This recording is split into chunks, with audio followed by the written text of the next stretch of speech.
Welcome to another Indie Dev Showcase, highlighting the many indie games we play here on the channel. If you'd like to submit a game for a future video, please reach out. But otherwise, let's begin.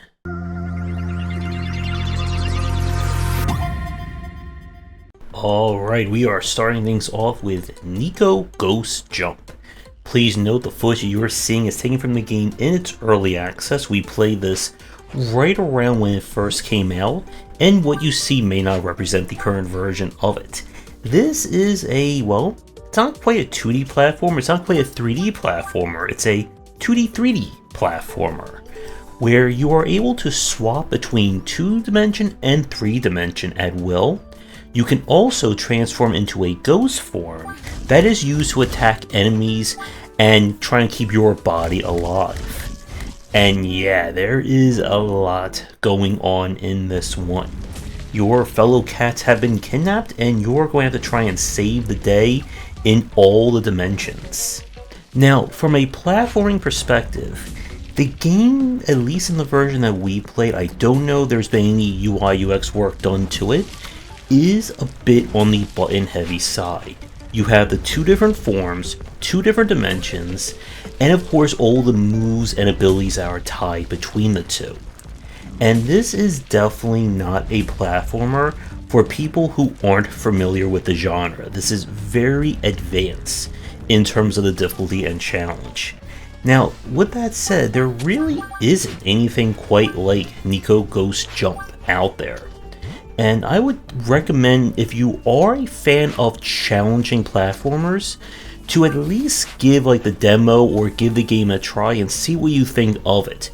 Because I can guarantee you that you're not going to find any other platformer like this out there. But I'm hoping that since we last played it, that the UI may have been touched up just to make it a little bit easier to play. Because with all the different commands you have access to, it can be very hard to be able to remember everything at a moment's notice when we compare to games like A Hat in Time, the Mario games, etc. But definitely a very interesting game to start our list off this week. And now we turn to Operation Steel, a 2D shmup roguelike, which is something again that we're getting a lot of very unique games for our episode this week. So, as I just said, this is a game where you are going to be going through different levels. The paths through the levels are somewhat randomly generated. While you don't have to worry too much about environmental obstacles, at least in the version that we played, enemy boss fights and what patterns you get are going to be subtly changed on each run. You'll decide which planets you'll visit almost in a Star Fox style, as you'll pick different routes that will take you to different challenges, unlocks, etc, etc. As you play, you will unlock new ships, as well as trying to strive for the game's true ending. After each stage, you'll be able to go to a shop where you'll be able to spend your credits on upgrades, powering up your weapon, armor, so on, but you can also get random drops from mini boss fights and bosses as well. So this is one of those games where it is a what you see is what you get. My main issue that I had with it when we played it is that there really isn't as much variance in terms of run to run, different power-ups that you get or how things play out in a same sense as something like a Monolith or that one that we played with Cthulhu in Space Texas that I can never remember the name of it. But even with that said, Operation Steel is, I think, a really good starter game if you're looking for that kind of shmup roguelike without the crazy bullet hell 2-who levels of it. And it's still, I think, very solid in what's here. If you're looking for, again, a very extended game, something you can get lots and lots of playtime out of, there may not be enough here for you. But it is a short and sweet shmup, which is not easy to say really fast. And now we turn to the Museum of Mechanics Lockpicking. This is technically not a video game, but essentially an interactable lesson on mechanics, specifically on the lockpicking. This game features a simulation of many different forms of lockpicking minigames that have been developed by the game industry. There's information about how it was conceived, thoughts on it, and that kind of thing. So this is one of those titles that it is not going to appeal to probably the vast majority of you watching this. It definitely falls more in the line, I guess, of, in a way, edutainment rather than a video game. If you're looking for something that like really goes not just into the design of the systems, but like a more like interactable lesson, I don't know if this is going to be the right game for you. Again, as you've seen, this is not a game that's going to be doing a lot in terms of aesthetics. This is very much just like raw game mechanics presented without anything else that goes with them. If you're studying design, or specifically studying lockpicking systems in games, then this could be a really great one to check out. But for everyone else out there, this is probably not going to be the game for you unless you are really interested in learning about these mechanics. So with that said, we're going to take a quick break, and when we come back we have 3 more games to look at for our showcase. If you're interested in my thoughts on design, then check out my game design books. For entry-level students, we have 20 essential games to study, and then the game design deep dive series that takes an extensive look at different genres, with more coming soon. We now have Rainbow Billy: The Curse of the Leviathan. This is a kind of mashup between Wind Waker, Paper Mario, and I guess like a game aimed at a younger audience. We play as Rainbow Billy, the happiest boy in the land. But when a festival accidentally awakens Leviathan, it curses the world by removing all color from it. And in order to save the day, we're going to have to make friends, sail around, and try to keep people happy and bring back color to the world.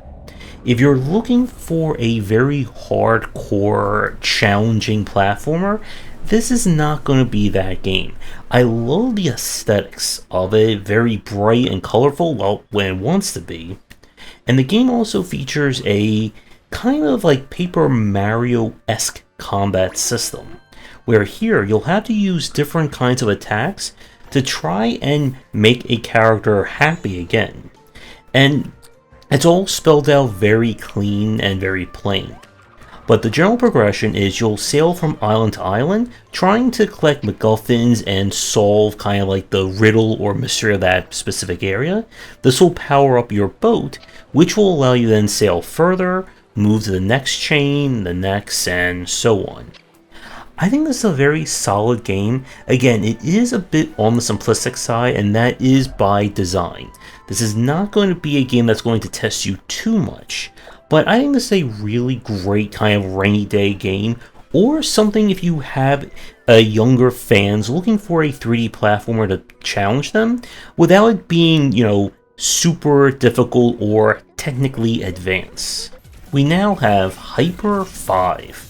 This is described as a cinematic shmup, where you are trying to save the galaxy from threats of aliens, robots, giant aquatic life, all the good shmuppy style enemies. The kind of twist of Hyper 5 is that as you play and complete the game's challenges, get high scores, and so on, you'll be able to use your points in order to unlock new abilities, raise the stats of your ship, and that kind of thing. Now, with that said, I do have a few issues with it. The game is going for like that very hyper-realistic Unreal Engine look to it, but the problem is that your ship has a tendency to blur into the background, especially in sections when it goes top down, and it can be very hard to keep track of where your ship is at a given time. The game does have a variety of environments to it, but if you're looking for something brand new from a shmup, I don't think this game goes that far. It's an interesting design, but In a year where we saw so many varieties, especially those that feature, I think, a stronger aesthetic detail to it, I'm not sure if Hyper 5 does enough to stand out. For the last game of our episode, this is Coven, a challenging boomer shooter. We play as a woman who was burned at the stake for being a witch. After, well, she didn't quite die, she is resurrected to take revenge on the village, as well as uncover a deep dark conspiracy and mystery surrounding the people. So, this one, as you can tell, has been inspired definitely by games like Blood, Hexen, and Quake. You do have a greater emphasis on melee compared to some of those older games, and kind of the twist is that not only do you deal with locational based damage, but you can eat your enemies once they are dead in order to regain your health. You can block, and you'll gain access to a variety of weapons as well. Levels are full of secrets, multiple paths, and all that good stuff we come to expect from boomer shooters. And this is one of those games that I really liked. It is going to be on the challenging side from the demo, but the melee combat feels meaty, well, no pun intended with all the blood that you're seeing, and the guns have that nice heft to them that make them stand out from using your melee options. I don't know how far the game's going to go in terms of introducing new mechanics and elements level by level, but the first level was on the lengthier side, as well as filled with a variety of things to do and see.